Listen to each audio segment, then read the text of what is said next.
let's one more time just review before we get into these big dudes here of the 20th century. We talked about the characteristics of music since 1945. And what we have, I've talked about, is the increased use of the 12-tone system, right? We've talked about the 12-tone system. Mr. Schoenberg created it. His pupils beyond him used it as well. And it was a system of organization. We will see that, of course, let me just back up. We abandoned tonality, right? We have atonality, and then we have the 12-tone system, which has some organization. From the early 1920s, when Schoenberg invented the system, to around 1950, most composers still composed with a tonal center, but some, however, did not. During the 1950s, the 12-tone system was adopted by many composers, including Stravinsky. And I didn't talk about Stravinsky as somebody who was a 12-tone composer, but he lived during that time, so of course he picked it up and tried it. We also have extensions of the 12-tone system, in the 40s and 50s. And what we have, and this is a little difficult to understand, is we have more organization, right? We have the 12-tone system, which is an organized system based on 12 tones. But now, let's add that organization to rhythm, to pitch, and to dynamics and tone color. So it is further organization. And so this is an extension of the 12-tone system. We often refer to this extension as serialism. We'll get back to that in a minute. We also witnessed the rise of chance music, and this is something we're going to talk about with John Cage. And the 1950s not only witnessed the rise of serialism, the extension of the 12-tone system, but also chance music. And people, there's one word that goes with this, and that is random. Random methods of composing. And up on your screen, you will see a Jackson Pollock painting. And what did he do? Well, he gave us these drip paintings that were, of course, totally and completely random. And so you can see an example of Jackson Pollock. And here it is here, you guys, in black and white. That doesn't really help you. But if any of you have seen the movie, Pollock, it was in Springfield for 2 days, it's a very interesting film about the life of Jackson Pollock and how quite crazy he was. But this is a good example of something that is chance. I also talked about 4 minutes and 33 seconds of John Cage, where everything is left up to chance. Each time it is different. We also have a development that we saw in the mid-1960s, not only in music but art as well. And it came as partly a reaction against this idea of serialism and the randomness of chance music. And it's called minimalism. And minimalism, as far as music goes, and you can probably say the same thing with art, we have a steady pulse. With art, we have a lot of repetition. Okay? We have a steady pulse in the music. We have very short, repetitive melodic patterns. And we're going to see this with a post-minimalist named John Adams in a minute. Some composers went back in time, which I think is very interesting. Some actually used forms of the classical period or even the Baroque period. So anything goes. You had one extreme with the avant-garde, others who wanted to return to tonality. So please remember, through all this mayhem, we still have composers that were looking back on the past. And of course, we also have the rise of electronic music, right? You can't escape it. Tape studios, synthesizers, and computers have given us the element of electronic music. And I told you a little bit about how I went on stage and played with a tape recorder, and how very strange it is not to play with a human being. So we will see that electronic music has certainly put us in so many different directions. This piece by John Adams I'm talking about, Short Ride on a Fast Machine, actually includes a large orchestra and 2 synthesizers. I mean, you can do anything now with these synthesizers and electronics now, more than ever.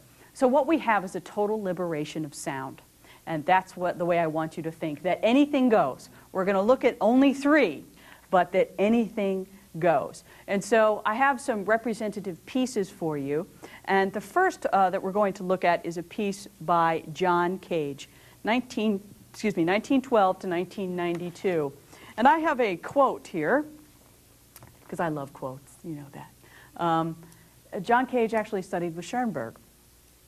And this is John Cage talking, an interview with the Observer magazine in 1982.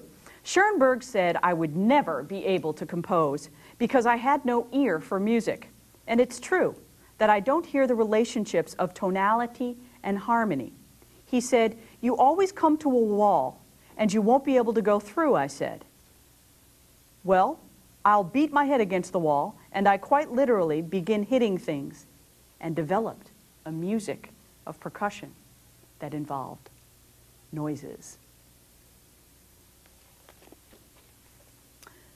Pierre Boulez from Orientation, Pierre Boulez, another composer as well as conductor. Before he became infatuated with Zen and employed a technique of rhythmic sequences borrowed from the raga, he wrote interesting works. And so here's Pierre Boulez saying, well, if he hadn't gone over into that Zen thing, he would have been fine.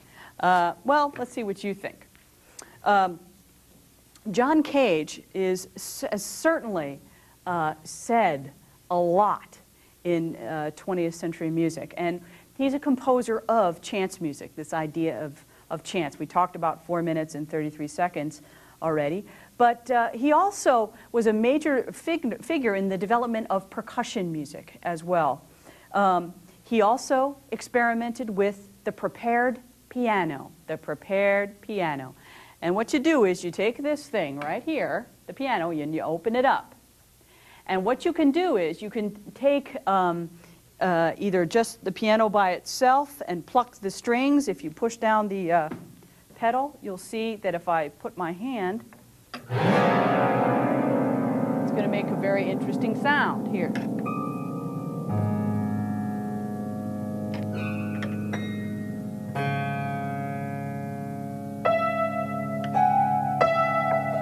Hey, I'm creating a piece. You like it? That's prepared piano. And it's very difficult. I've seen pianists do this sort of thing. And what they have to do is really practice. And they actually have to put little cheat notes in there. Because you know how many strings are in this thing? I mean, they don't know which thing to go ping, you know.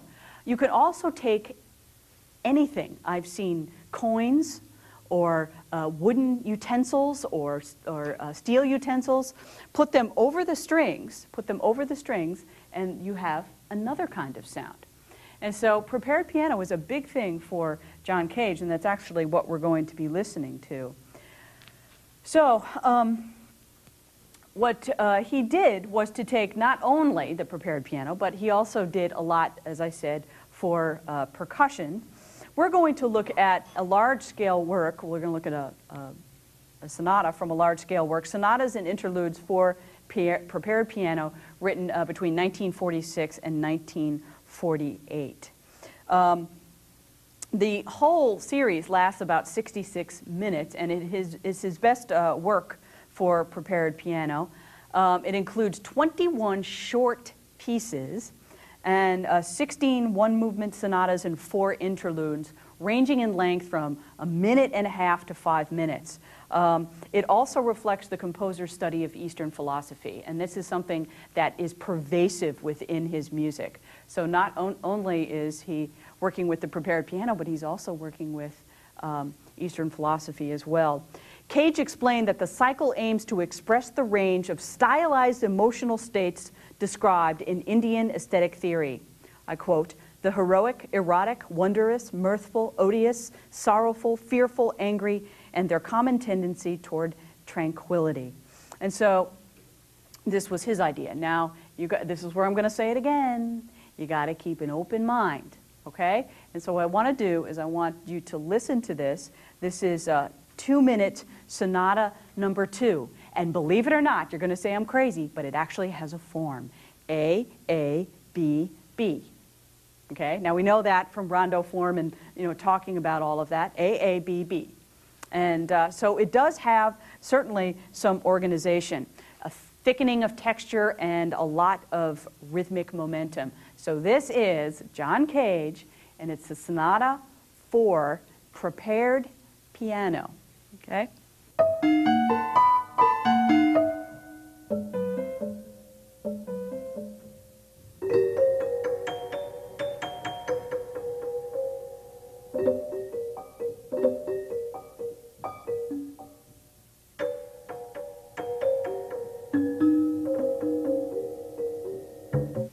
My purpose is to eliminate purpose.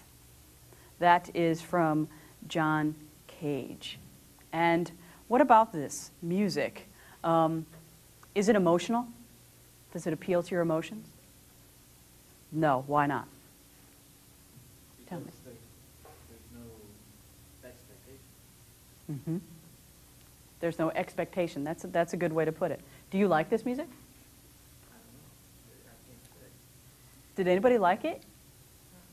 Not really. Why? Why? She liked it right here. Why? Well, because I've seen it somewhat before, and it's intriguing. It's intriguing how it's performed, exactly, and it's extremely difficult. And then John Cage said it takes something like, just to prepare the performance, takes like 3 hours to prepare the piano. So you have to try to respect it that way, at least. And John Cage says, I like to think that I'm outside the circle of a known universe and dealing with things that I don't know anything about. And he certainly belongs to the category of the eternally questing artist. And that's what I find intriguing about his music. He's constantly searching. And that's a good thing. And that's a good thing. Constantly searching for new ideas. And he exerted a real vital influence in the 20th century. And so you heard the 2-minute Sonata number 2, and that was very interesting. It moves from a single melodic line, sometimes accompanied by percussive sounds, sometimes in a 2-voice texture. And I just want you to get accustomed to what this sounds like. It's not something we have to go over and over studying. But I do want you to get a taste of each thing that I'm talking about. And so the next person we're going to talk about is one of my favorites, a guy I actually have met in the middle 80s, and his name is George Crumb. George Crumb, and another American composer. And he was born in 1929, American. Now, how do we classify him? I'm going to say this right off the bat, that we're going to classify George Crumb as an eclectic because he, like Berlioz in a way, is a daring creator of new sounds, a daring creator.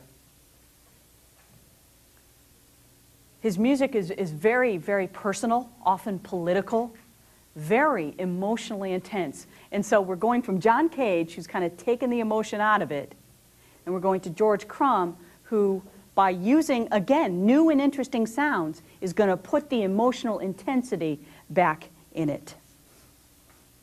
For many years, George Crumb taught at the University of Pennsylvania, and his works are highly acclaimed by audiences and critics, and some of it is a little difficult to hear, but a lot of it isn't. A lot of it absolutely fascinates me. I was a young kid at Yellow Barn Music Festival in Vermont, and this was the first time I was really exposed to 20th century music. And here was a composer on stage talking about his music. The piece of music was called A Voice of the Whale. And of course, you guys remember Save the Whale and all that stuff. Well, I guess George Crumb actually, he was very into that scene and actually went into a submarine, was actually able to pick up voices of the whale. And so he turned this into a piece of music for piano, cello, and flute. And what he did was to take all of the human identity out of the performance. The performers were to wear masks, just to completely dehumanize the performance. Also, what he asked for is blue light on the stage. to make you think that that's where you are. So he's using, you know, this idea of setting up this drama. And so the cello plays a lot of harmonics and very interesting whale sounds. The flute, the piano, of course, sometimes the pianist has to play inside the piano. But, you know, some of my friends were actually laughing at this, and I thought it was absolutely amazing. And that was the first time I had ever, I really understood this type of composition. When a lot of my friends were like, oh God, that's just eek. Right? And then I looked into more of his music and I thought, oh my goodness, this is going to take a little bit of time. But a very interesting composer. The piece we're going to look at, the representative work, is called Ancient Voices of Children. And it is set to poetry by George Crumb, but the poetry is that of Federico Garcia Lorca, the great Spanish writer who was murdered in 1936 during the Spanish Civil War. I have sought musical images, wrote Crumb, that enhance and reinforce the powerful yet strangely haunting imagery of Lorca's poetry. I feel that the essential meaning of this poetry is concerned with the most primary things: life, death, love, the smell of the earth, the sounds of the wind and sea. This is a song cycle, a cycle of 5 songs with 2 instrumental interludes. The work is for mezzo-soprano, boy soprano, oboe, mandolin. Where'd that come from? Harp, percussion, and electric piano. Very interesting, electric piano, which means you take a microphone and you put it inside here. George Crumb worked a lot with amplified instruments. Okay, amplified instruments. And the 3 percussion instruments have to play very unconventional instruments: tom-toms, Tibetan prayer stones, Japanese temple bells. There's also a little, remember the toy piano you played with when you were a kid? That's in one of the songs as well. The mandolinist has to play a musical saw, which is an ordinary saw with a double bass bow. So here, it's so interesting that he's mixing this up. Now, I want to show you this score, a little bit of this, what this looks like. Now, can you imagine? Here, I'll show you here, like that, and then you'll get a close-up on your screen. And so I just want you to get a look at what is inside this score. First of all, when you open it up, on your right-hand side, you're going to see where it says stage positioning. This is something George Crumb did quite a bit. Stage positioning. The boy soprano is going to be off stage. The mandolin is in the middle. The oboe is off stage and on stage, where he wants his percussion music set up. So sound is very important, and how the sound comes out on the stage, very important. And he also has performance notes. And as a musician, you have got to read what he asks you to do. This is a lot more complex than we think. We have the Lorca text. It is 5 songs: The Mute Little Boy, The Little Mute Boy, Gazella of the Flight, Yerma's Song, Gazella of the Dead Child, Ballad of the Little Square. And again, poetry by Federico Garcia Lorca. The little boy was looking for his voice. And what we see here is the soprano. Now, can you, if those of you who have been in a choir, if you can imagine looking at something like this. Those of you who have read music in your lifetime, okay? I don't care how many degrees you have to sit down and truly look over this in a big way. Now, what he's doing with the soprano is very interesting. He's giving us, a lot of the time, the soprano must sing into the piano. When you sing into the piano, what you're going to get is reverberation. And so he's also amplifying the singer as well. Okay, he's amplifying the singer. Perhaps the most characteristic vocal effect in Ancient Voices, writes Crumb, is produced by the mezzo-soprano singing a kind of fantastic vocalise on purely phonetic sounds into the amplified piano, thereby producing a shimmering aura of echoes. Among the other instruments, we have, with the other instruments, the Japanese temple bells, we have an Asian sound as well. It's very stark at times. It can sound Asian. Again, this amplification, these interesting instruments, very, very, very different. The boy soprano singing off stage heightens the drama, okay, heightens the drama.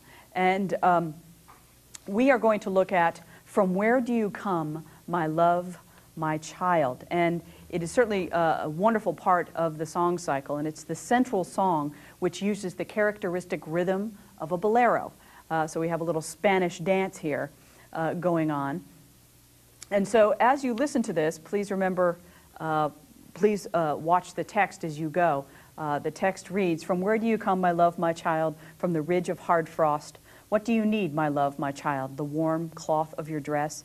Let the branches ruffle in the sun and fountains leap all around. In the courtyard a dog barks, in the trees the wind sings, the oxen low to the ox herd, and the moon curls my hair. What do you ask for, my child, from so far away? The white mountains of your breast, let the branches ruffle in the sun, and the fountains leap all around. I'll tell you, my child, yes, I am torn and broken for you. How painful is this waste, where you will have your first cradle. When, my child, will you come, when your flesh smells of jasmine flowers? Let the branches ruffle in the sun, and the fountains leap all around." Listen to the effects in this piece. They are truly wonderful. It is a little strange to listen to the singer, the way she has to sing. But it's a very interesting piece of music and a very, very interesting composer, very daring. This piece was written in 1970, Ancient Voices of Children.